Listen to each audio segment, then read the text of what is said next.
दोस्तों, यदि हमारे रिश्तों की सिलाई भावनाओं के धागों से होती है तो उनका टूटना बहुत मुश्किल होता है, और यदि रिश्तों की सिलाई अगर स्वार्थ के धागों से हुई तो उन रिश्तों का चलना बहुत मुश्किल होता है।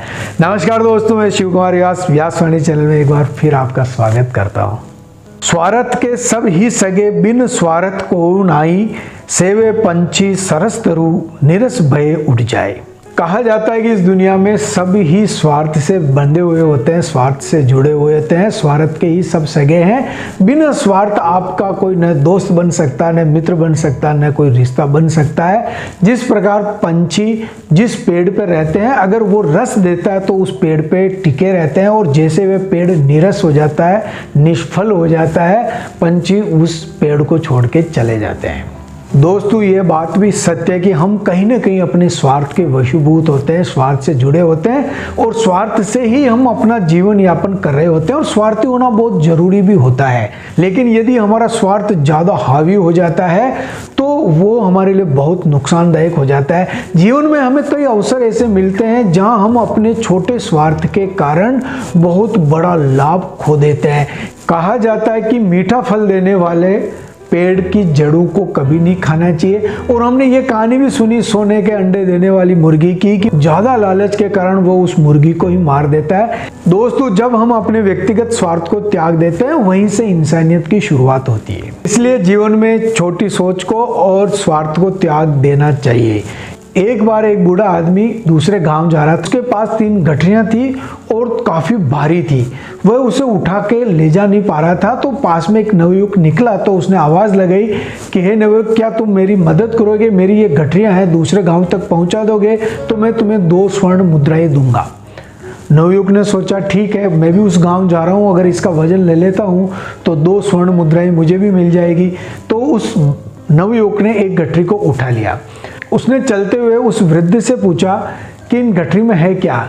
कि इन गठरियों में सिक्के भरे हुए हैं। नव युवक को बहुत आश्चर्य हुआ। उसने कहा, इतने सारे सिक्के मुझे क्या लेना? मुझे 2 स्वर्ण मुद्राएं मिलेगी और ये गठरी को मैं उस गांव पे पहुंचा दूंगा। और वो रास्ते में चलते रहे। रास्ते में चलते गए, आगे एक नदी आई। नदी आते ही उस बूढ़े आदमी ने कहा कि नवयुवक, ये पानी में से मैं निकल नहीं सकता हूँ 2 गठरियों को लेके, क्या तुम मेरी एक गठरी और उठा लोगे? यदि तुम दूसरी गठरी भी उठा लोगे तो मैं तुम्हें 2 स्वर्ण मुद्राएं और दूंगा।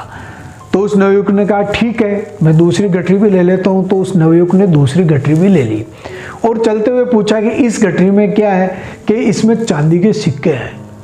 नवयुवक के मन में थोड़ा सा लालच आया, थोड़ा स्वार्थ जगा। उसने पूछा, इतने सारे सिक्के लेके ये कहाँ जा रहा होगा? और ये तो वैसे पीछे रह रहा मेरे से। फिर उसने सोचा कि मुझे क्या करना, मुझे तो 4 स्वर्ण मुद्राएं मिल रही है, दूसरे गांव तक पहुंचना है।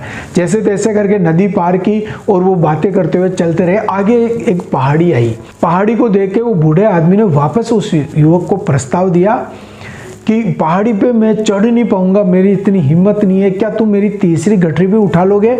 यदि तुम मेरी तीसरी गठरी भी उठा लोगे तो मैं 2 स्वर्ण मुद्राएं और दूंगा। तो नवयुवक ने कहा, ठीक है, मैं उठा सकता हूँ।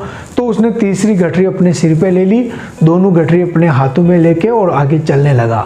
और वह नवयुवक सोचने लगा कि ये वृद्ध पुरुष है और ये मेरा पीछा भी नहीं कर सकता, और चलने में भी ये पीछे है, और पहाड़ी पे तो ये दौड़ के भाग के मुझे पकड़ भी नहीं सकता। क्यों ना मैं 3 गठरियां लेके भाग जाऊं? अगर मैं भाग जाऊंगा तो मैं बहुत धनवान हो जाऊंगा, मालामाल हो जाऊंगा।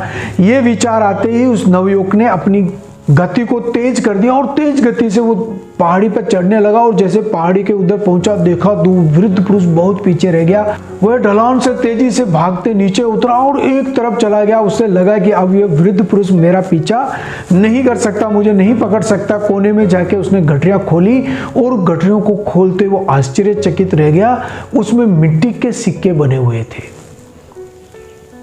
उन गठरियों, तीनों ही गठरियों में मिट्टी के सिक्के थे, और उसमें एक पर्ची पड़ी हुई थी। वो कागज था। कागज को खोल के उसने पढ़ा और उसमें लिखा था, मैं इस राज्य का राजा हूं और मुझे अपार कोष की सुरक्षा के लिए एक ईमानदार रक्षक की जरूरत थी, इसलिए मैंने ये गठरियां लेके निकला हूं। और तुम ये गठरियां लेके भाग के अगर कोने में जाके इस पत्र को पढ़ रहे हो तो तुमने आज अपना मंत्री पद खो दिया है, तुम्हें राज्य से मिलने वाला वो सम्मान भी खो दिया है। यदि तुम ईमानदारी से मेरे साथ काम करते तो मैं निश्चित रूप से तुम्हें मंत्री पद दे देता। दोस्तों, हमारे साथ भी जीवन में यही होता है। हम अपने छोटे से स्वार्थ के लिए, छोटी सी बात के लिए, छोटे से व्यक्तिगत हित के लिए हम पर हित को भूल जाते हैं। इसलिए अपने हित से, निजी हित से ऊपर उठिए, विशाल सोचिए, अपनी सोच को बड़ा कीजिए, जिंदगी में आगे बढ़ते रहें। लेकिन एक स्वार्थ की बात आपसे जरूर मैं कहना चाहता हूं, इस वीडियो को लाइक कर दे, कमेंट कर दे, शेयर जरूर कर दे। बहुत बहुत धन्यवाद।